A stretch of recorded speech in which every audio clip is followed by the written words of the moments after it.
উরে সর্বনাশ, আজকে গোলাপ ফুলের যা দাম 70 টাকা পিস, তাও আবার নারকলি কুলের সাইজ। এই জন্য ভাই 30 টাকা দিয়ে এই ফুলটা নিয়ে এসেছি। এর অর্ধেক দিয়েই আজকে শ্বশুরের একমাত্র মেয়ের সঙ্গে একেবারে ডাইনিং টেবিলেই ভালো টাইম ডে পালন করে নেবো। তোমরাও দেখে রাখো, আজকে তো সময় শেষ, আগের বছরে এইভাবে পালন করবা। ঘপাত করে কড়াইয়ের একদম বুক পর্যন্ত জল দিয়ে দাও, তারপরে অল্প করে নুন, 1 চামচ মতন হলুদ, বাস। এবারে এই শুদ্ধ জলের মধ্যে পোকাওয়ালা রিজেকশন ফুলকপিটা দিয়ে ঢাকনা দিয়ে খালি 7-8 মিনিট ফোটাও। 7-8 মিনিটেই পুরো পাপ ধুয়ে গিয়ে একদম ঢিলা হয়ে যাবে। বাস এবারে জল থেকে তোলো, এবারে জল ঝরুক, ঠান্ডা হোক।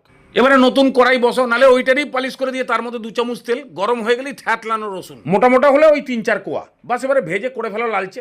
এবারে লাল লঙ্কা দাও, যখনই হয়ে যাবে কালচে, বাস তুলে ফেলো। এর মধ্যে এখন অল্প করে নুন দিয়ে সময় করে কোনো সময় থেবড়ে রেখে দেবা। এবারে কড়াইতে 1/2 চামচ মতন জিরে দাও, একটু ভাজা হয়ে গেলেই দিয়ে দাও 1 মুঠ মতন পেঁয়াজ। একে বেশিক্ষণ ভাজার দরকার নেই, খালি একটু নরম হয়ে গেলেই একটা ক্যাপসিকামের হাফ কুচি, আর ঝাল যদি একটু বেশি খেতে চাও তাহলে একটু কাঁচা লঙ্কা কুচি, আর একখানা টমেটো কুচি।